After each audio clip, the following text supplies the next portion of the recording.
का पिता है, कौन विष्णु की मां, शंकर का दादा कौन है, हमको दे बता। ये जानने के लिए कृपया सुनिए। जगत गुरु तत्वदर्शी संत रामपाल जी महाराज के अमृत वचन सर्व पवित्र धर्मों के पवित्र शास्त्रों के आधार पर। राधा स्वामी के जो मुखिया थे शिवजाल जी, ये पिछले जन्म की पुण्य कमाई थी इनकी। जब तक वो कमाई चली तो कुछ एक को लाभ भी हुआ उनकी वचन शक्ति से। फिर वह बैटरी डिस्चार्ज होगी, फ्यूज हो गए, फिर भूत बनाई। और कौन? ये शिवदयाल जी भूत बने, प्रेत बने। मोक्ष तब बहुत दूर की बात है।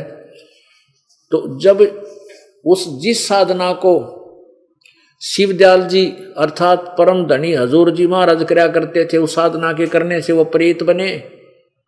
तो उस साधना को करने वाले धन धन राधा स्वामी पंथ वाले, धन धन सतगुरु पंथ वाले, और ये जय गुरुदेव पंथ वाले, और ये ठाकुर जी पंथ वाले, ये के बनेंगे? सावधानी से सोच लेना। वह दुर्गति होगी कि तो ठिकाना नहीं मिलेगा तुम्हारे को, ना जाने कौन सी गंदी योनि में जन्म होगा। अब देखिएगा हजूर जी महाराज का की एक दुर्गति हुई। अब ये तो आपने पढ़ा आगरा से छपी पुस्तक। अब दो ये व्यास से छपी पुस्तक और देख लो। ये देखो, सार बचन राधा स्वामी वार्तिक हजूर स्वामी जी महाराज सत्संग, राधा स्वामी सत्संग व्यास। इसके प्रकाशक हैं जगदीश चंद्र सेठी, सेक्रेटरी राधा स्वामी सत्संग व्यास, डेरा बाबा जयमल सिंह, पंजाब, 16वां संस्करण। और मुद्रक है लक्ष्मी ऑफसेट प्रिंटर, दिल्ली। अब इसमें देखो, इसमें स्पष्ट किया है कि भूमिका में लिखा कि सार बचन राधा स्वामी वार्तिक हजूर स्वामी जी महाराज के वचनों का संग्रह है। यानी स्वामी जी शिवदयाल जी ने जो बोला उसका संग्रह है। ये वचन सत्संगों तथा अन्य चर्चाओं के दौरान सत्संगियों ने नोट किए थे। स्वामी जी महाराज के परम धाम सिधारने के कुछ ही वर्ष बाद इनका संग्रह करके पुस्तक के रूप में छपवाया गया। सन 1902 में बाबा जयमल सिंह जी महाराज ने सार वचन राधा स्वामी वार्तिक को पहली बार गुरमुखी लिपि में छपवाया था। फिर प्रस्तुत पुस्तक उसी प्रमुख गुरमुखी संस्करण के अनुसार है और अब इसका हिंदी संस्करण प्रकाशित किया जा रहा है। अब देखना, हजूर जी महाराज का नाम क्या था ये देखिए, यह भूमिका में है। स्वामी जी महाराज का शुभ नाम सेठ शिवदयाल सिंह जी था। आपने 25 अगस्त 1818 में आगरा में जन्म लिया। आपके पिताजी का नाम सेठ दिलवाली सिंह जी था, माता जी का नाम महामाया जी था।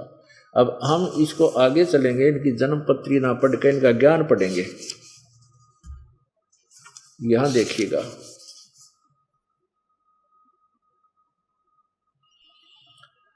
अब वो ज्यों का तो लेख है।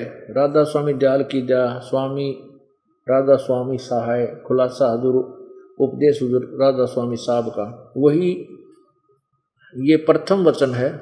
ये प्रथम वचन सिर्फ काम इतना है कि इंसान यानी मनुष्य अपनी सूरत यानी रूह को उसके खजाने और निकास यानी मुकाम सतनाम और राधा स्वामी में, मुकाम का सतनाम और राधा स्वामी ये दोनों को मुख में पहुंचावे। अब ये पृष्ठ 13 पर था, ये अब 14 पर देखो। कितने आचार्य और महात्मा अवतार पैगंबर हर एक मजम हुए, वे सब अपने अभ्यास के जोर से अंतर में तरफ मुकाम असली के चले, पर सब के सब धूर स्थान तक नहीं पहुंचे। बहुत से तो मंजिल पहली पर और कोई कोई दूसरी मंजिल पर, कोई बिरले साधक और प्रेमी मंजिल तीसरी तक पहुंचे, और सिर्फ संत मंजिल 5वीं यानी सतनाम। अब ये सतनाम 5वीं मंजिल अर्थात ये स्थान प्रमाणित कर रहे हैं कि 5वीं मंजिल जो है ये स्थान मंजिल 5वीं यानी सतनाम, और कोई बिरले संत 8वीं मंजिल पे यानी राधा स्वामी पर पहुंचे। वो थारा गजब भैया सिद्ध हो गया कि ये राधा स्वामी को यहाँ मंजिल यानी स्थान बोल रहे हैं, सतनाम को भी स्थान बोल रहे हैं। अब पढ़ियो ये चौथा वचन जिसमें तोड़ पाड़ रखा है इन्होंने, भाग 1 पृष्ठ 15 पे, ये व्यास से प्रकाशित है। अब समझना चाहिए राधा स्वामी पद सबसे ऊंचा मुकाम है। देख आड़े झूठ बोल रहे, ये नहीं बेरा तुम क्या बांडन लग रहे हो, और थारा गजब भैया।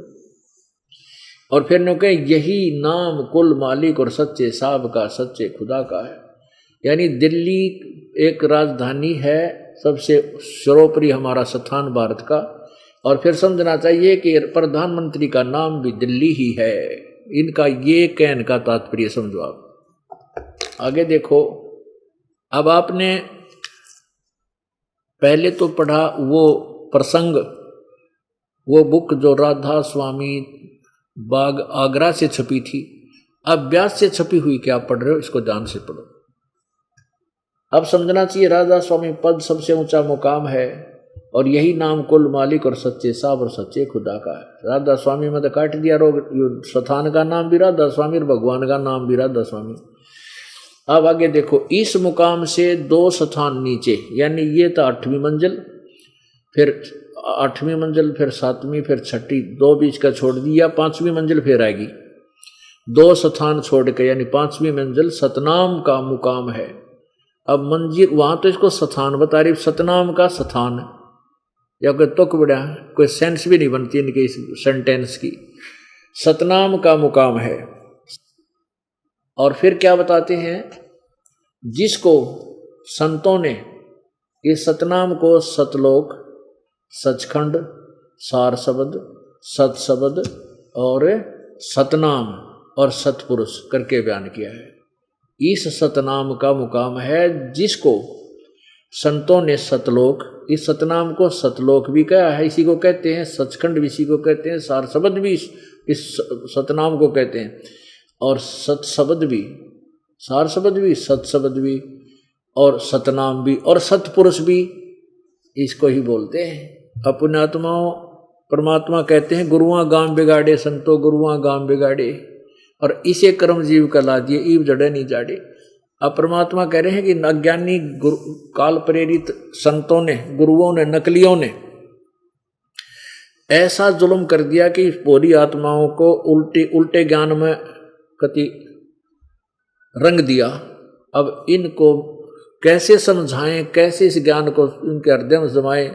ये गांव के गांव बिगाड़ दिए, एक एक गांव में जहां भी देखा, जब ये दास गांव गांव में सत्संग करने जाता था तो पहले दिन तो बहुत ज़्यादा भक्त आ जाते थे सत्संग सुनने के लिए, कोई राधा स्वामी के, धन धन सतगुरु के, और अन्य भी कुछ पंथों के आ जाते थे।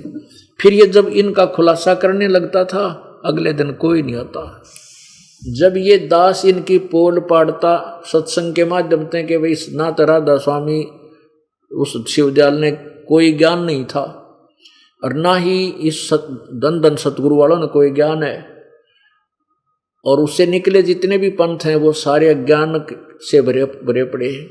तो ये कह कर चले जाते हैं कि ये संत तो निंदा करता हमारे गुरुओं की, हम नहीं सुनेंगे आगे से, इसके सत्संग में भी नहीं आएंगे। अब काल बोल रहा था अंदर से, पता था काल को कि यदि संत के विचार इन पुण्यात्माओं ने सुन लिया तेरे जाल से निकल जाएंगे, इसलिए भ्रमित करे थे। अब आपको थोड़ी सी झलक इसकी दिखाते हैं धन धन सतगुरु वाले की, और उससे आपको और क्लियर हो जाएगा कि ये एक का कुएं का पानी है। ये देखिएगा सचखंड की सड़क,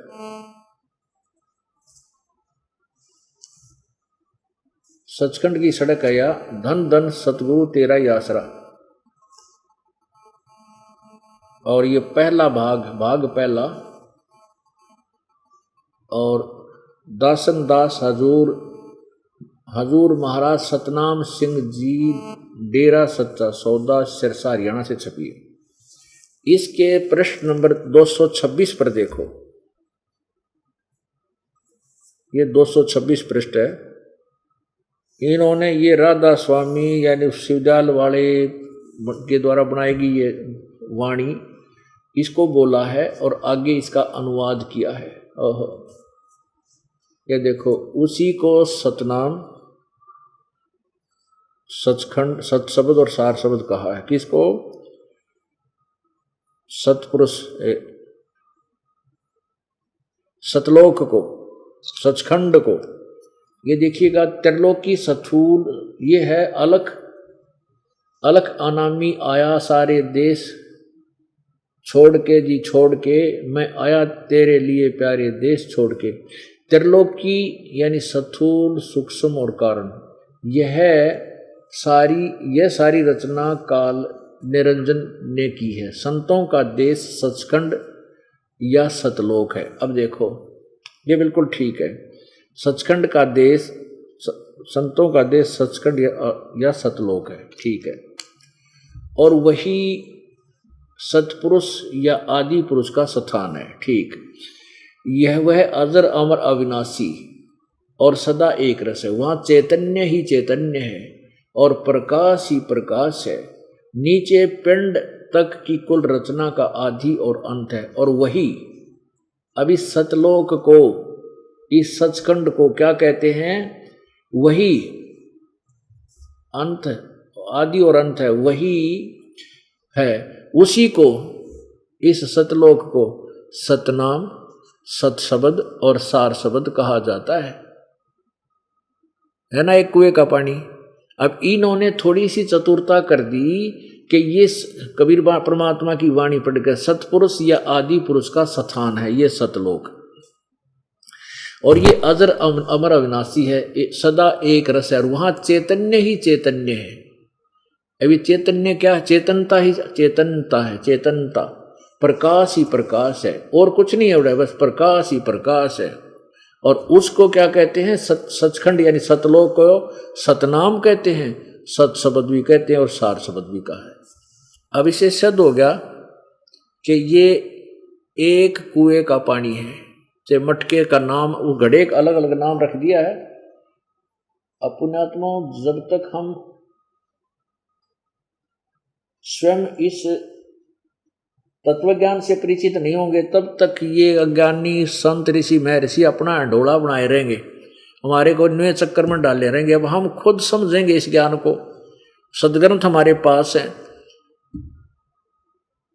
और उन संतों ने जो अज्ञान ठोक रखा था वो उनके अनुभव की बुक हमारे पास है। निर्णय कर लेंगे, अपना सतमार्ग ग्रहण करके अपना कल्याण करवाएंगे। अब उस शिवद्वार जी की के दुर्गति हुई वो दिखाता हूँ आपको, इस गल साधना न करके। तो इतना बड़ा टोल, इतना जन समुदाय, बड़ी आत्मा उसके पीछे लगी है। धन धन सतगुरु राधा स्वामी और ये ठाकुर जी, जय गुरुदेव जी, ये सारे भ्रमित हैं, इनको कहीं ठिकाना नहीं, इनका कोई मोक्ष नहीं। ये जीव को अपना जीवन व्यर्थ कर रहे। ये देखिएगा, जीवन चरित्र राधा स्वामी दयाल की दया, राधा स्वामी साहे, जीवन चरित्र, स्वामी जी महाराज लेखक। इस स्वामी जी का छोटा भाई था यो, लाला प्रताप सिंह सेठ उर्फ चाचा जी साहब के नाम तो प्रसिद्ध था। प्रकाशक राधा स्वामी ट्रस्ट, स्वामी बाग आगरा, सर्वाधिकार सुरक्षित, प्रकाशक द्वारा सुरक्षित। अब यहाँ देखिएगा इसके पृष्ठ नंबर 78 पर, ये जीवन चरित्र स्वामी जी महाराज 78 पृष्ठ पे। अब 71 नंबर वचन, अनमोल वचन सुनिए इनके 71 में। अब बुक्की जी का, जो कि सिब्बो जी की छोटी बहन थी, थोड़ा सा हाल लिखा जाता है। यह सिब्बो से कुछ अरसे बाद स्वामी जी महाराज के चरणों में आई थी। जब उन्होंने कुछ दिन सत्संग किया और वचन स्वामी जी महाराज के सुने और वे वचन हृदय में समा गए, तब इतने प्रेम की हालत, इनके प्रेम की हालत अजीब थी कि जब महाराज स्वामी जी महाराज वचन या अर्थ पोथियों का करते, तब इनकी आंखें सुर्ख और अंगार सी हो जाती थी और आंसू ऊपर बराबर टपकते रहते थे। बहुत देर तक यानी घंटों उन वचनों का नशा बना रहता था। और फिर जब स्वामी जी महाराज कथा से फुर्सत पाकर हुक्का पीते थे, अरे वाह, या कसर हो रही थी, स्वामी जी हुक्का पीते थे, या अभ्यास का रस लेते थे, लेते हुए या कथा करने बैठते थे, तो बुक्की जी महाराज के चरणों का अंगूठा मुंह में रखे हुए घंटों चरणामृत का रस लेती रहती थी। ठीक है, स्वामी जी महाराज के चरणों में लगती थी। अच्छा आगे देखो, स्वामी जी महाराज कथा से फुर्सत पाकर हुक्का पीते थे या अभ्यास का रस लेते थे, कथा कहने बैठते थे, तो बुक्की जी महाराज के चरणों का अंगूठा मुंह में रखकर रखे हुए घंटों चरणामृत का रस लेती रहती थी। और जब कोई मत्था टेकने के वास्ते हटाना चाहता तो चरण नहीं छोड़ना चाहती थी, तब मत्था टेकने वाले से कह दिया जाता था कि तुम दूसरे चरण पर मत्था टेक लो और उस प्यासी को मत हटाओ। इनके भजन का ये हाल था कि 8 घंटे 9 घंटे रोज भजन किया करती थी। जब स्वामी जी महाराज अंतर्धान हुए तब बुक्की जी की यह कैफियत हुई कि दिन रात बेहोश पड़ी रहती थी। स्वामी जी की जब मृत्यु हुई उसके बाद ये हालत थी, तो 2-2 दिन हाजत हजूरी को भी रफा नहीं हो जाती थी और सूरत स्वामी जी महाराज के चरणों में लगी रहती थी। करीब 1.5 महीने तक ये हाल रहा। सबको खौफ हुआ कि शायद इनकी देह छूट जावे। तब स्वामी जी महाराज ने इनको दर्शन दिए और फरमाया कि जिस तरह तुम सेवा पेशतर किया करती थी उसी तरह करो। फिर उसी रोज से बुक्की जी भोग भी तैयार करती थी और मेरे पन्नी गली के मकान पर पहले दस्तूर के माफिक पलंग बिछाती और हुक्का भरती थी, और वह पलंग अभी तक बिछा रहता है। गरज की जिस तरह से पेशतर सेवा किया करती थी उसी तरह कुल काम करने लगी, और स्वामी जी महाराज उनको ध्यान के समय में प्रगट दर्शन देते थे और कुल सेवा उसी तरह कबूल फरमाते थे जैसे कि अंतर्ध्यान होने से के पेशतर करते थे। अंतर्ध्यान होने के से पहले, पेशतर माने पहले हुक्का पिया करते थे और रोटी बनाती रोटी खाते थे। बुक्की जी को महाराज उनके आखिरी दम तक प्रगट रहे, यहाँ तक कि जिस किसी को जब कोई बात स्वामी जी महाराज से अर्ज करनी होती थी तो वे बुक्की जी के जरिए से दरफियात कर लिया करते थे। यानी बुक्की जी अभ्यास के समय स्वामी जी महाराज को प्रगट होकर के हम कमाल हुआ करती थी। इस नियाजमंद को भी लेखक कह रहा है, मुझे भी जब कभी भीड़ के समय पर घबराहट होती थी, यानी कोई आपत्ति आ जाती थी और किसी तरह से भी अकल काम नहीं देती थी, तब बुक्की जी के जरिए से स्वामी जी महाराज का हुक्म लिया करता था।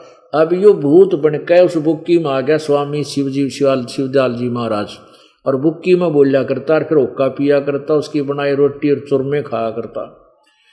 तब बुक्की जी के जरिए कहते मैं भी हुक्म लिया करता था, लेखक प्रताप सिंह जी कह रहे हैं, और जैसा हुक्म होता उसी के मुआफिक बंदा कारबंद होता था। और इसी तरह पर राय साहब ने, ये रसालग्राम ने भी मौज की थी कि बुक्की जी के जरिए से 2-4 बार हुक्म हासिल किए थे। अब पुण्यात्मा आ गई समझ में। ये जो शिवदयाल जी था, राधा स्वामी और धन धन सतगुरु और जो सच्चा सौदा वाले हैं सिरसा वाले, और जय गुरुदेव आगरा वाले और ठाकुर जी वाले, इन सब का हेड था, मुखिया था, इनका यानी गुरु था।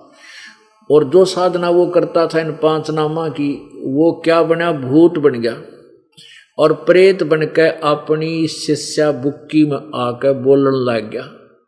और उसी तरह रोटी बनावे बुक्की रोटी अप्पा रोटी बनाकर बुक्की में जब भूत खावे और ओका बरा रोका पीवा बुक्की गुरुड़ कहते जैसे पहले सारे काम करा करता, तो बुक्की के माध्यम से ओका भी पीवे रोटी भी खावे। और कोई कहते मैं कोई दिक्कत आ जाती तो बुक्की के माध्यम से पूछा करते। बुक्की की एंटीना ला रही थी थारम कोई ना, तो तुम्हारे अंदर ना बोलिया हो, तुम्हारे अंदर से क्यों नहीं आवाज, हम कलाम हुआ तुम्हारे से, वो भूत बन गया। और बुक्की में उसकी आस्था रहेगी। जहां आशा तहां बासा, वही भूत बनकर बुक्की मां का प्रवेश हो गया। वो शिवदयाल जी, एक भगत हमारे पास आया, वो यूं कह रहा था, जी मेरा चाचा इस राधा स्वामी पंथ का कट्टर भगत था और उसने कम से कम 25 वर्ष तक वह साधना की। कई कई घंटे बैठा रहा करता, नो बिल्कुल गर्मी हुई चाहे सर्दी हुई, कई कई घंटे सुबह शाम साधना करता था। और फिर वो भूत बन गया, या समझ में नहीं आई, वे साधना भी करता था और प्रेत बन गया। और पहले जो भी उसका फेवरेट आहार था, भोजन था, फेवरेट जो भोजन था, प्रिय भोजन था, वो था चूरमा। वो चूरमा घना खाया करता। तो मृत्यु के बाद ही वो भूत बनकर अपनी पुत्र वधू में आवे है। और कई बार ऐसा उसके अंदर से बोल कर इसी भविष्यवाणी कर देता है कि तुम्हारा ऐसे होगा, और वो सही हो जाता है। और फिर वो चूरमा बनवाता, और जो उसकी पूरी क्रिया ना करते थे, नो कहे तुम्हारा नाश कर दूंगा, तुम अब मेरा ये नहीं करोगे। तय अब आपके चरणों, आपकी शरण में कबीर परमेश्वर की रजात है। अब उस चाचा तो पीछा छूटा और राधा स्वामी थे, वो भूत बनकर अपनी पुत्र वधू में बोल रहे। अपन मैंने उसको बता, भले आदमी, वो तो भूत बना था, उनका हेड ऑफ द डिपार्टमेंट भूत बन रहा है, वो बुकिंग बोल रहा है। तो यो तो पुण्यात्माओं कबीर परमेश्वर की कृपा से ये सत्य साधना जो दास आपको बतावेगा कल्याण हो सके, ना तो सब आपको गुमराह करे बैठे हैं, अपना भी जीवन नष्ट कर गए वो, और आपके जीवन को नष्ट करने का ठेका ले रहे थे, और तुम्हें भी उसी रास्ते पर भेज दिया। अब इससे वापस आओ। पुण्यात्माओं कई भ्रम पैदा कर दिए इन अज्ञानी संतों ने, कहते हैं गुरु नहीं बदलना चाहिए, गुरु नहीं बदलना चाहिए। अरे कमाल की बात करते हो। अब गुरु क्या चीज होती है? गुरु एक टीचर होता है।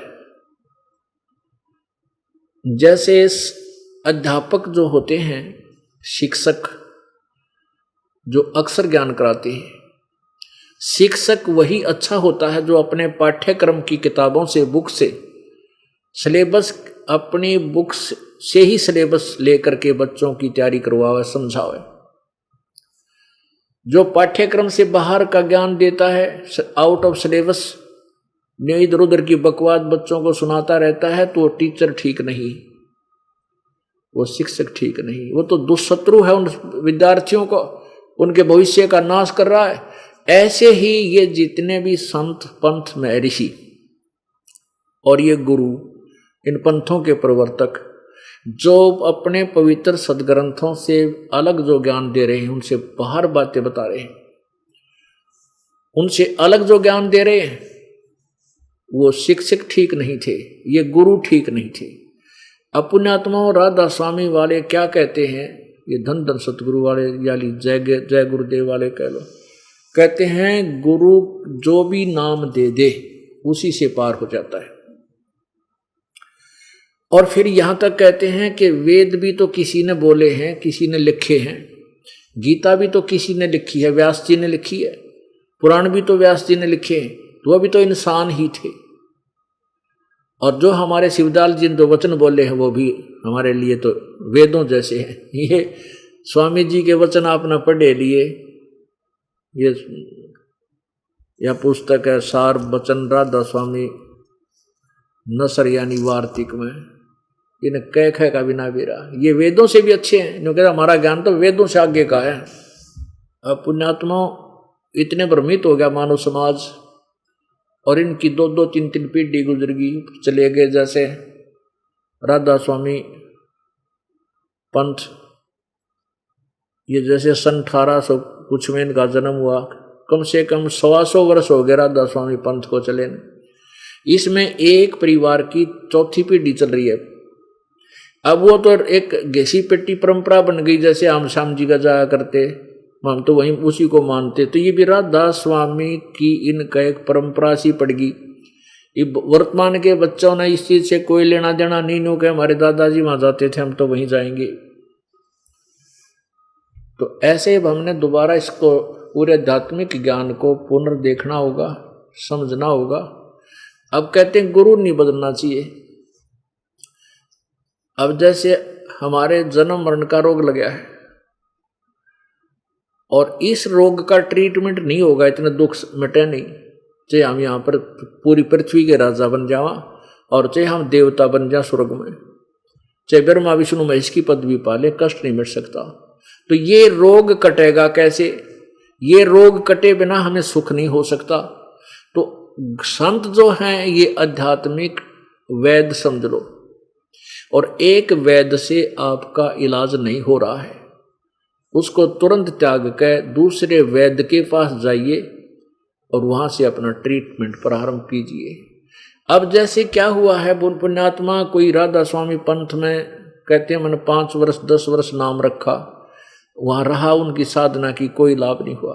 फिर मैं गया धन धन सतगुरु के, वहां भी मैंने 3 वर्ष नाम रखा, नहीं दिल डटा। फिर मैं गया जय गुरुदेव के, वहां भी मैंने 7 वर्ष हो गए, कोई लाभ नहीं हुआ। अब 92 घर में हो रही है, सब तरह के दुख सिर पर आ पड़े हैं। अब मेरा विश्वास उठ गया कि एक संत भी कहीं है या भगवान भी कोई है। पुण्यात्माओं, इन संतों के माध्यम से ये काल यही करवाना चाहता है कि मानव समाज नास्तिक हो जाए और फिर मेरे जाल में फंसा रहे, यहां से निकल ना पावे। उसने अपना पक्का काम कर रखा है। अब परमात्मा की कृपा से पूरा मानव समाज फिर नए सिरे से शिक्षित किया जाएगा, आध्यात्मिक ज्ञान से परिचित कराया जाएगा। जब इसका कल्याण होगा पूरे विश्व में शांति होगी। अब जैसे हम सेठ बनना चाहते हैं, हम साहूकार बनना चाहते हैं, अब कैसे बनेंगे? जब हम अपने प्रयत्न से सेठ और साहूकार, धनी या संकट से मुक्त नहीं होते, तो हम भगवान की आस करते हैं। फिर हम परमात्मा से चाहते हैं कि वो एक ऐसी परम शक्ति है, उनके गुणों में लिखा है कि वो हमारे सब दुख दूर कर सकता है, निर्धन को धनवान बना सकता है। फिर हम परमात्मा से धनी बनने के लिए संतों की तलाश करते हैं। जहां भी जाते हैं कि परमात्मा संत रूप में आता है और संत ही वो परमात्मा का ज्ञान देते हैं। अब जैसे परमेश्वर कबीर जी भगवान थे और उन्होंने एक संत की, सतगुरु की भूमिका की, उसकी नकल, और ये नकली संत शिवजाल जी जैसे करने लाग रहे, इनके ऊपर फीत ला दी कि संत ही भगवान होते। अरे वो भगवान संत थे और वो भगवान भी थे, और तुम्हारे वाले संत भी कोई ना भगवान की तो दूर की बात, क्योंकि उनको ज्ञान कहेगा नहीं, उनकी भक्ति गलत।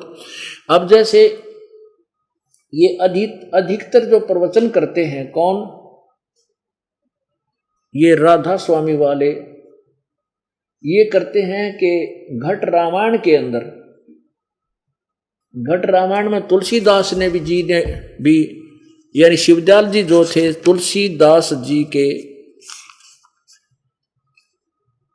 वचनों को आधार मानकर उनके परिवार के सदस्य उनका अनुयायी थे। शिवदयाल जी तो उनके अनुयायी नहीं थे, घट रामायण लिखने वाले तुलसी साहिब के, तो वो ज्यादातर तुलसीदास जी के द्वारा दिए गए ज्ञान को महत्व देते हैं, राधा स्वामी वाले। अब देखिएगा ये घट रामायण, और इसमें क्या लिखा है, या बिना पढ़ाई तक बोड़े समाज ने, राधा स्वामी वाला ने, ना धन धन सदगुरु वाला ने, ना जय गुरुदेव वाला ने, कि इसमें घट रामायण के बतावे है उस उन 5 नामा के बारे में। तो 500 नाम काल के हैं जो तुम जाप करते हो, काल के जाल में रहने के। ये देखिएगा घट रामायण पहला भाग, घट रामायण तुलसी साहब हाथरस वाले की,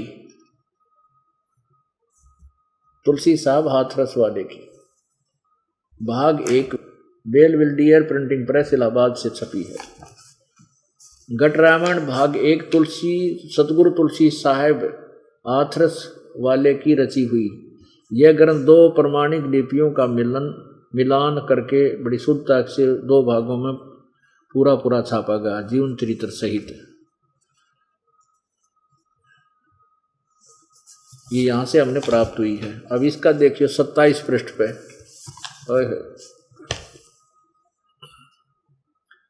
ये 27 पृष्ठ है।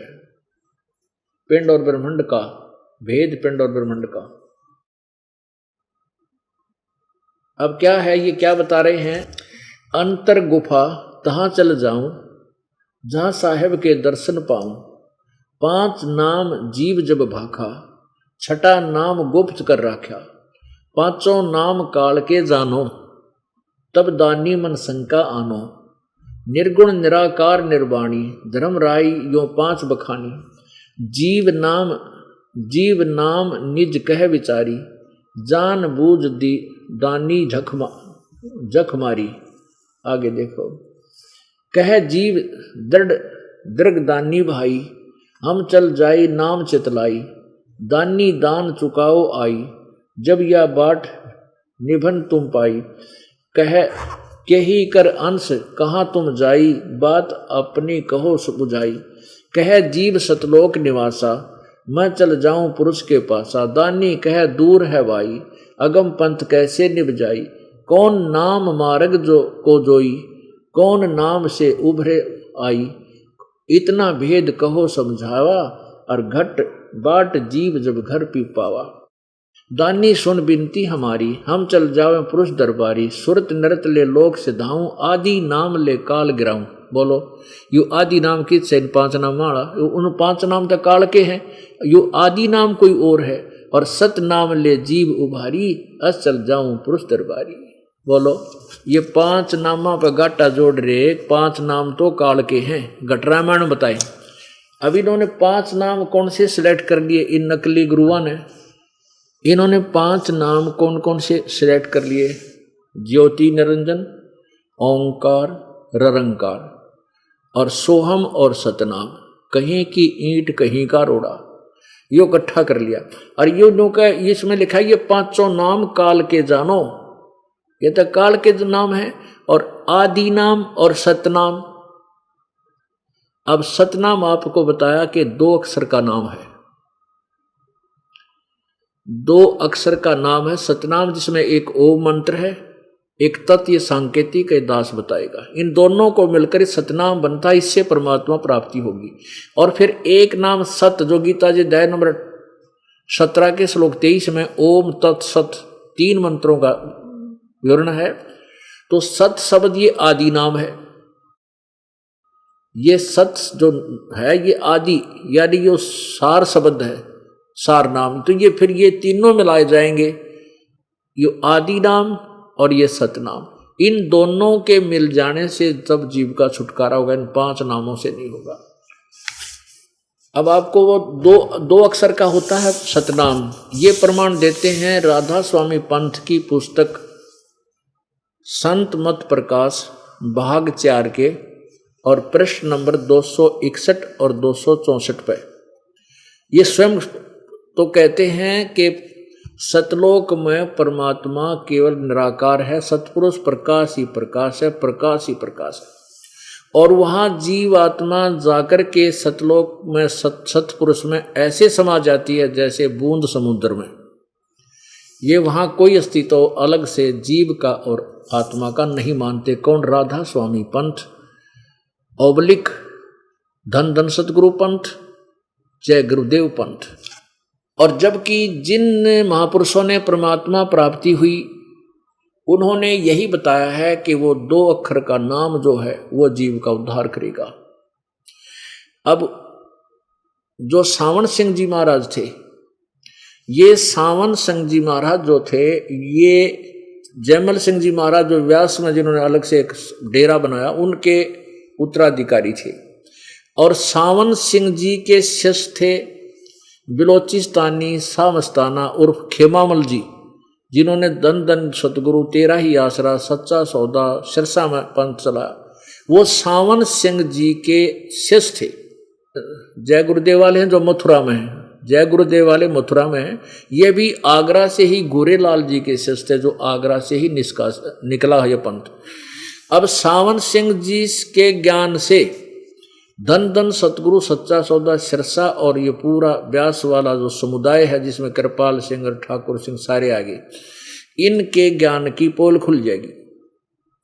अब आप देखो 261 पृष्ठ पे संत मत प्रकाश भाग 4 के सावन सिंह जी खुद गुरु नानक देव जी के गुरु ग्रंथ साहिब से गुरु नानक देव जी की पहला महला की वाणी का रेफरेंस देकर समझाने की चेष्टा करता है, जिसमें गुरु जी ने कहा है कि 2 अक्षर का भेद है जो संत इसको दो अक्षर का भेद बता देगा पूरा संत तत्वदर्शी संत होगा। आप देखिएगा, यह है संत मत। संत मत हजूर महाराज सावण सिंह जी के सत्संगों का संग्रह, संत मत प्रकाश भाग 4 राधा स्वामी सत्संग व्यास। ये कहाँ से छपा है ये देखिएगा। इसके प्रकाशक हैं संत मत प्रकाश भाग 4 महाराज सावंत सिंह जी। प्रकाशक है सेवा सिंह सेक्रेटरी राधा स्वामी सत्संग व्यास, डेरा बाबा जयमल सिंह, जिला अमृतसर। मुद्रक है Sartaj printing press, Tanda road, Joshi estate, Jalandhar. अब इसके 261 पृष्ठ पर आपको ले चलते हैं। ये देखिएगा भाग 4 और 261 पृष्ठ पे अक्षर रूप निखरती चाली। ये तो है शिवदयाल जी की अमृतवाणी। अक्षर रूप निखरती चाली छोड़ दिया अब देश बिगाना। इसका अनुवाद करने लगे हैं ये सावन सिंह जी। यह संसार क्षर है, क्षर या नासवान, और जो अक्षर है वह ब्रह्म है। अब देखो, जो अक्षर है वो ब्रह्म है। अरे वाह। और नी अक्षर पार ब्रह्म है। देखो, यह संसार क्षर है और जो अक्षर है वह पर ब्रह्म, वह ब्रह्म है, और नी अक्षर पार ब्रह्म है। ठीक है, ये जो भी न तुक्के मारा है। किंतु अब गुरु की कृपा से आत्मा इस महल को छोड़कर सतलोक को जा रही है। गुरु ग्रंथ साहिब में बड़े गहरे और गुप्त रहस्य हैं, एक स्थान पर आता है। अब देखो क्या बताते हैं, 52 अक्षर लोक त्रय, सब कुछ इनके माही, भी अक्षर खिर जाएंगे, ओए अक्षर इन माही, इनमें नाही। यानी ये अक्षर तो खिर जाएंगे, वो अक्षर इनमें ना। फिर आगे है 52 अक्षर संस्कृत भाषा के हैं, शायद ही कोई ऐसी भाषा हो जिसके 52 अक्षर हों। इस संसार का सारा मसाला 52 अक्षरों में आ जाता है। पिंड अंड का हाल तो 52 अक्षरों में आ गया। आगे 2 अक्षर और हैं जो पार ब्रह्म में हैं। देखिए सावन सिंह के तुक्के हैं। इसके विषय में ग्रंथ साहिब में लिखा है, सोई गुरु पूरा कहावे, 2 अक्षर का भेद बतावे, एक छुड़ावे एक लखावे, तो प्राणी निज कर पावे। फिर कहते हैं, जे तू पढ़िया पंडित बिन दुई अक्षर दुई नावा, पर्णवत नानक एक लंघाए, एक जेकर सत समावा। अब क्या बताते हैं, इसमें तीनों का जिक्र आ गया। जे तू पढ़िया पंडित बिन दुई अक्षर दुई नावा, ये 2 अक्षर यानी 2 नामा बिना तू कितना पढ़ ले पंडित जी, तेरा कोई काम नहीं आएगा। और पर्वणत नामक एक लंघाए, जो सच जेकर सच समावा, एक नाम और है वो पार करेगा। 2 अक्षर भी ये साथ में लिए हैं। आगे देखो, अब जैसे गुरु ग्रंथ साहिब में, ग्रंथ साहिब ने 1170-71 पे वाणी लिखी है कि सोई गुरु पूरा कहावे, जो 2 अक्षर का भेद बतावे, एक छुड़ावे एक लखावे, तो प्राणी निज कर जावे। अब 2 अक्षर कौन कौन से हैं? एक तो ओम है, ये तो छुड़ाओगा क्यों, इसकी कमाई हम ब्रह्म को देंगे। और एक पर ब्रह्म के निकट ले सतलोक में सतपुरुष के निकट ले जाएगा, दूसरा मंत्र जो तत् है। और सत्य जो तीसरा मंत्र है। आगे देखिए, खुद भी लिखते हैं, यदि तुम गुणी हो ज्ञानी हो तो वे अक्षर बताओ, वे अक्षर पार ब्रह्म में हैं। अब ये क्या कहता है सावण सिंह जी अज्ञानी? अब ये कहता है वो 2 अक्षर है ना, वे अक्षर बताओ जो ऊपर बताए 2, वे अक्षर पार ब्रह्म में हैं। एक अक्षर ने दुनिया बनाई और एक ने सतलोक बनाया। यही कबीर जी कहते हैं। यह कबीर अक्षर 2 भाख, 2 अक्षर का वो ज्ञान बता, भाख होएगा खसम तलेगा राख। अब ये भी आदि ग्रंथ में कबीर जी की वाणी लिखी है परमेश्वर की, कह कबीर अक्षर 2 भाख, होएगा खसम तलेगा राख। गुरु नानक जी भी कहते हैं, एक अक्षर हरि मन वस नानक हेत होत निहाल, एक अक्षर हरि मन वस है नानक होत निहाल। ये देखो ऊपर 2 अक्षर की कही है सोई गुरु पूरा कहावे, 2 अक्षर का भेद बतावे, एक छुड़ावे एक लखावे, तो प्राण निज कर पावे। फिर यहाँ लिखा है कि एक अक्षर हरि मन वसै, नानक होत निहाल। अब यो तीसरा एक और अक्षर तीसरा है जो सत्र है। आगे देखो अब 262 पृष्ठ पे, संत मत प्रकाश 262 पृष्ठ पे। एक स्थान पर फिर गुरु साहब कहते हैं, वेद कपेत कतेब समृत सब शासत, इन पढ़ा मुक्त ना होई, एक अक्षर जो गुरुमुख जापै तिसकी निर्मल होई। एक अक्षर जो गुरुमुख गुरु जी से नाम लेकर पूर्ण संत से जपेगा उसको प्राप्ति परमात्मा की होगी। अब राधा स्वामी आले नाम तय 5 और गुरु ग्रंथ साहिब जिसका ये प्रमाण दे रहे हैं वो कह रहे हैं वो तो 2 अक्षर का है, वो अलग से हर एक अक्षर न्यारा है। वो तो कहाँ है? कहते वो तो पार ब्रह्म में मिलेंगे, वो भूत बने पाछे मिलेंगे तुमने। अरे थारा गजब हुई। अब आगे देखो अब क्या कहते हैं, वह अक्षर आपके अंदर है और पार ब्रह्म में जाके मिलेगा। है तेरा गजब हुई है, पार ब्रह्म में मिलेगा मेरे पास है। यह धर्म हमारा धर्म नहीं है, जाति हमारी जाति नहीं है, देश हमारा देश नहीं, हमारा देश सचखंड, हमारी जाति सतनाम। अरे वाह, ये जाति सतनाम होगी। वहाँ सत्थान बतावा था, सतलोक सचखंड सार शब्द सब कुछ वही है। और हमारा धर्म सतपुरुष है। तेरा गजब वही हो, सतपुरुष। और यह पराया देश छोड़कर आत्मा अपने उस देश को जा रही है। आगे देखो, अंदर शब्द के दर्जे हैं, ओम शब्द, सोहम शब्द और सत शब्द। आत्मा दर्जे के अनुसार अपने असली मकसद भाव असली देश को जा रही है। जय हो इन राधा स्वामी आलिया की। और थरा गजब यो। अब वो नाम भी लिख रहे हैं ये जो मालिक के हैं, चोरी चारी करके नापना बिराई सांग के, क्योंकि ये जिस व्यक्ति ने लाल का नहीं पता और सोने की परख नहीं, उसका कहते कितना ढेर सारा सोना और लाल पड़े रहे, वो उनको ठुकरा देता है, लाल के गुण भी गाता है। अब ये हालत थी इन राधा स्वामी वाड़े हेड ऑफ द डिपार्टमेंट की, इन मुखियाओं की। ये अधूरा ज्ञान था और प्रमाण दे रहे हैं सही के वो 2 अक्षर का नाम है जिससे पीछा छूटेगा है, और वही सतनाम। और ये जो तुलसीदास आथरस वाले गटरामायण में भी प्रमाण दे रहे हैं, उस नाम से मोक्ष होगा। तो ये दास ये बताना चाहता है कि जो संत आउट ऑफ सिलेबस अपने सदग्रंथों से बाहर पढ़ा रहा है वो मूर्ख है, दुनिया को का जो है नाशक है भक्तों का।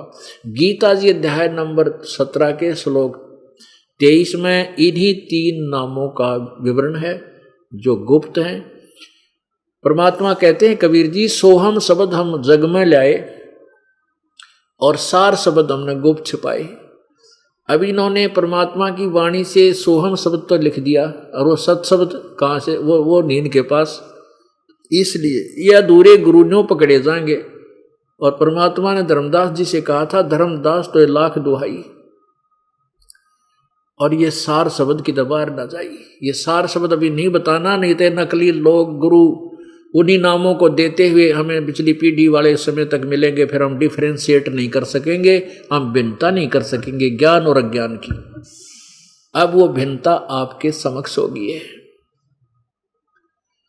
और परमात्मा ने कबीर अपने मुखारविंद अपने कबीर वाणी में लिखा है कि धर्मदास तो 1,00,000 दुहाई, ये मूल ज्ञान की तबार ना जाई। ये जो मूल ज्ञान तत्व ज्ञान मैं तुम्हें बता रहा हूं, जो धर्मदास जी लिख रहा था कबीर सागर में, कबीर वाणी में, तो कहा ये कि जिक्र ना करना भी।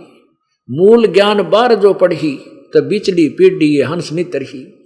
जब ये यथार्थ ज्ञान ये नकली संता का हाथ लाग जाता तो आज ये दास कैसे आपको सुल जाता, कैसे बताता है ज्ञान। ज्ञान तो ये सही बताते थे और नाम ये गलत देते रहते। और मान लीजिए ये नाम भी इनको प्राप्त होता, ये अधिकारी नहीं थे। अधिकारी बिना भी कोई काम हो नहीं सकता।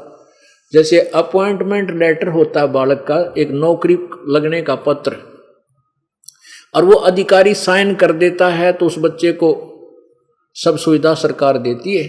और वही लैंग्वेज उतना ही एक अक्षर लिख करके कोई मेरे जैसा अलग से कोई व्यक्ति जो अधिकारी नहीं है और वो अपने दस्तखत कर दे उन्हीं मैटर पे, तो कोई लाभ नहीं होगा। तो अधिकारी बिना भी ये ज्ञान जो आपको दास बता रहा है, ये नाम कोई चोर हमारा नाम लेकर के कोई और बकवाद करने लग जाएगा, उसके पास अधिकार नहीं होगा, क्योंकि वो उसके पास नाम देने का अधिकार नहीं। वो वैसे नकली पास अपॉइंटमेंट लेटर दे रहा है, जैसे नकली डुप्लीकेट नकली जो पासपोर्ट बना दे, ड्राइविंग लाइसेंस बना दे, तो वो समय आने पर काम नहीं देंगे, वो व्यर्थ होते हैं। तो ऐसे ही जो नकली संत हैं इस पृथ्वी पर आज के समय इस दास के अतिरिक्त यदि कोई और ये नाम देता हो तो इस मेरे ज्ञान का चोर है, उसके निकट भी मत जाना, वो दुश्मन है आपके भविष्य का। तो पुण्यात्माओं, परमात्मा कबीर जी के चरणों में दृढ़ता के साथ लग जाओ, निसंशय होकर लग जाओ, आपका कल्याण निश्चित है। बोलो सतगुरुदेव। कुल के मालिक कबीर देव, कबीर परमेश्वर, ये परम अक्षर ब्रह्म है। ये अपने स्थान का ज्ञान, अपने निज स्थान, उस शाश्वत स्थान सतलोक के विषय में जानकारी स्वयं ही बताने के लिए, देने के लिए आते हैं, और वहां जाने की यथार्थ विधि भी स्वयं ही बताते हैं। क्या बताते हैं परमात्मा? कि जिस लोक में आप रह रहे हो ये काल का लोक है, और इस काल को काल ब्रह्म कहो, इसको ज्योति स्वरूपी निरंजन कहो, इसको श्राप लगा है 1,00,000 मानव शरीरधारी प्राणियों के का नित आहार करने का। इसने सत्यलोक में जहाँ पर ये रहा करता था और हम भी वहाँ रहते थे, इस काल ने ये एक भयंकर भूल करी थी जिसके कारण इसको श्राप लगा था। और हमने एक भयंकर भूल करी थी, इसको चाहा था अपने मालिक को त्याग कर, कबीर भगवान को भूल कर, उसमें से आस्था हटा करके हमने इस काल भगवान में आस्था करनी थी। उसका दुष्परिणाम आज तक हम भोग रहे हैं। वो परमात्मा कबीर देव कितने दयालु हैं, हम पर मेहर की उन्होंने, और फिर आकर के काल के जाल से छुटवाने का प्रयत्न कर रहे हैं। वो परमात्मा आकर हमें बताते हैं कि जिस लोक में तुम रह रहे हो यहाँ सुख नाम की वस्तु नहीं है, और आप यहाँ सुख ढूंढ रहे हो। जिसके संतान नहीं है वो सोचा भगवान मुझे संतान हो जाए, मैं सुखी हो जाऊं, और जिसके पास धन नहीं है वो धन चाहता है कि भगवान मुझे धन मिल जाए, मैं सुखी हो जाऊं। पुण्यात्माओं, जिनके धन है उनसे पूछ ले वो कितने सुखी हैं। धनिक आदमी को, साहूकार आदमी को, पैसे वाले को सपने में भी चैन नहीं है, और जिसका संतान है उनसे मिल लो वो कितने सुखी है। कहने का भाव ये नहीं है कि हम भी एक दूसरे से प्यार ना करें या पुत्र पुत्रियों में आस्था ना रहे, नहीं।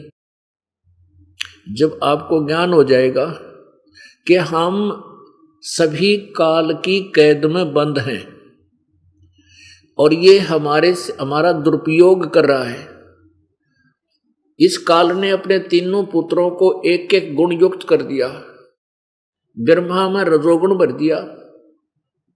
जैसे ब्रह्मा की उत्पत्ति कैसे करता है ये काल, कैसे विष्णु का जन्म कैसे उत्पन्न करता है, विष्णु को कैसे शिव को उत्पन्न करता है। इसने इस एक ब्रह्मांड के टॉप मोस्ट प्लेस पे, अंतिम छोर पे, वहाँ एक बहुत अलग से गुप्त स्थान बना रखा है।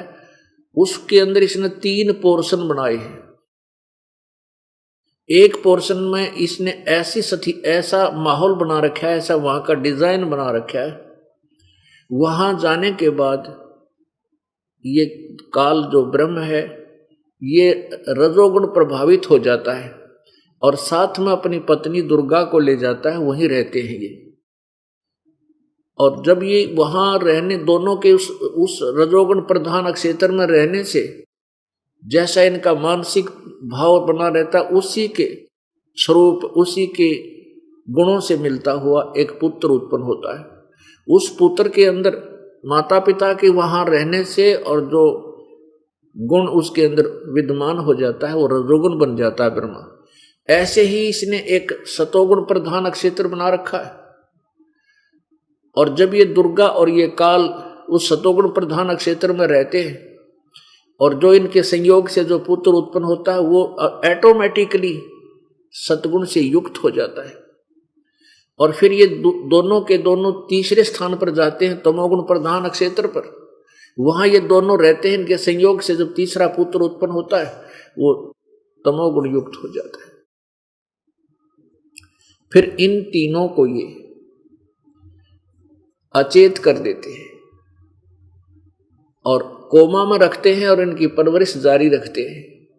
जब ये युवा हो जाते हैं तीनों को, ब्रह्मा को कमल के फूल पर, विष्णु को कहीं शेष सैया पर डाल देता है, शंकर को कैलाश पर्वत पर, फिर इनको होश में ला देता है, फिर इकट्ठे कर देता है और फिर इनको एक एक पत्नी देकर के यहाँ का एक एक विभाग का मिनिस्टर बना देता है। अब सतोगुण, रजोगुण और तमोगुण प्रधान क्षेत्र को समझने के लिए एक एग्जाम्पल बताते हैं, उदाहरण। जैसे एक मकान में 3 कक्ष हैं, एक कक्ष में अश्लील चित्र लगे हैं, और उसमें जब इंसान प्रवेश करता है तो उसके विचार ऑटोमेटिकली अपने आप उनके अंदर मलिनता आनी प्रारंभ हो जाती है और उसे जैसा स्वभाव बन जाता है। और दूसरे कक्ष में साधु संत फकीरों के, महापुरुषों के चित्र लगा रखे हों, वहां जाते ही मन अपने आप ऑटोमेटिकली चेंज हो जाता है और बहुत ही अच्छा स्वभाव बन जाता है, विकारों से रहित हो जाता है। तो ऐसे ही जब तीसरे एक कक्ष में देशभक्तों के, शहीदों के फोटो लगे हों, वहां जाते ही अपने आप उन्हीं जैसे विचार खून खोलने लग जाता है और वैसा ही स्वभाव बन जाता है।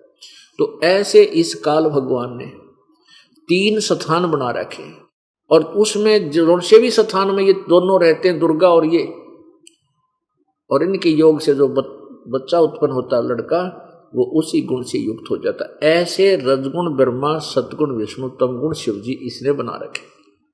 तो पुण्यात्मा और परमात्मा हमें समझाना चाहते हैं कि तुम यहां सुख ढूंढ रहे हो, यहां सुख नाम की चीज नहीं है। अंधा क्या चाहता है? मुझे आंखें मिल जा, बस मुझे कुछ नहीं चाहिए। निसंतान केवल संतान की डिमांड भगवान के आगे करता रहता है। इस काल ने हमें ऐसा बांध दिया कि हमने और कुछ समझ में नहीं आता। तो इसने क्या किया है कि अपने तीनों पुत्रों के द्वारा हमारे यहां हमसे बाई फोर्स सारे काम जबरदस्ती करवाए जा रहे हैं। जीव के बस का नहीं है, संतान उत्पत्ति ना करे। ब्रह्मा विष्णु महेश के छक्के छुड़ा दिए इस कामदेव ने, इनके इतिहास पढ़कर देखो। तो कहने का भाव यह है कि परमात्मा हमें यह याद दिलाना चाहते हैं कि तुम यहां कितना सुख चाहते हो, कितना धन चाहते हो, कितनी संतान चाहते हो। सर्व सोने की लंका होती रावण से रणधीरम, एक पलक में राज विराजी जम के पड़े जजीरम। सारी सोने की लंका थी। रावण एक बहुत सूरवीर व्यक्ति था और उसके पास भी वो सुविधा नहीं रह सकी। फिर क्या बताते हैं, क्या मांगू कुछ थिर ना रहाई, और देखत नैन चला जग जाई।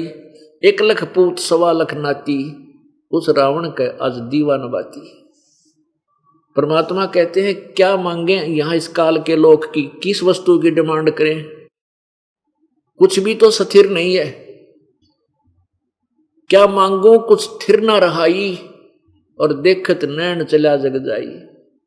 आप देख लो, रोजाना समाचार पत्र पढ़ते हो या देखते हो या वैसे सुनते हो, कोई एक्सीडेंट में मृत्यु की, तो आग लागेगी कि, तो भूकंप आ गया कि, तो ट्रेन टकरा गई कि, तो जहाज गिर गए, यानी कुकरम उतर रहा, बस से बस टकरा गई, 20 मर गए।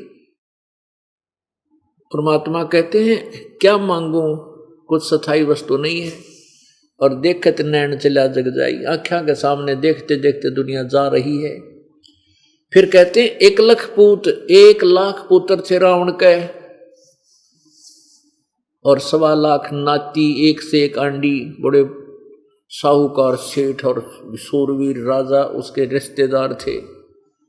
और उस रावण के आज दीवान बाती, उस रावण के घर में कोई दीपक लानिया नहीं, कोई उसका वंश भी नहीं रहा।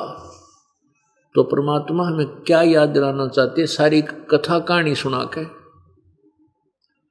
मन तू सुख के सागर बस रे भाई और न ऐसा यस रे, मन तू सुख के सागर बस रे भाई और न ऐसा यस रे। दुर्योधन से राजा होते संग 71 भाई, दुर्योधन से राजा होते संग 71 भाई। 11 अक्षौणी संग चले थी, देही गीद ना खाई, मन तू सुख के सागर बस रे भाई और न ऐसा यस रे। यहां कहते हैं दुर्योधन से राजा होते, और 101 पहलवान, 101 शूरवीर भाई थे, और 11 अक्षौणी सेना, 11 करोड़ सेना उसके साथ रहे थी, यानी किरा के कर दे 11 करोड़ सैनिक हो जाता है। और कहते हैं आखिर में उसके शरीर को गिरधों ने भी नहीं खाया, इतना नीच बन गया कि उसका शरीर पक्षियों के खाने के भी काम नहीं आया, क्योंकि उसकी मां की दृष्टि से वो वज्र का बन गया था।